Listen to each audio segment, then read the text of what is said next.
Herkese merhaba arkadaşlar. Ben Erdal Erdoğan. YouTube kanalıma hepiniz hoş geldiniz. Bugün çok eğlenceli bir video yapacağız. Sosyal medyada Kurtlar Vadisi ile gündem olan Kurtlar Vadisi alayını sizlere bugün paylaşacağız. Sevgili arkadaşlar, o kadar soğuk bir hava var ki yağmurlu havada bu videoyu gerçekleştiriyoruz. Bir an önce bu videoyu yapıp sizlerin seyrine sunmak istiyorum.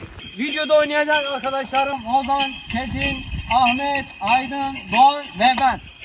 Harika bir video hazırlayacağız. İnşallah hepiniz beğeneceksiniz. Bu arada kanalıma abone değil de abone olursanız ve şu anki izleyeceğiniz videoyu beğenirseniz gerçekten çok seviniriz. Şimdi videoya geçme zamanı.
Yeah.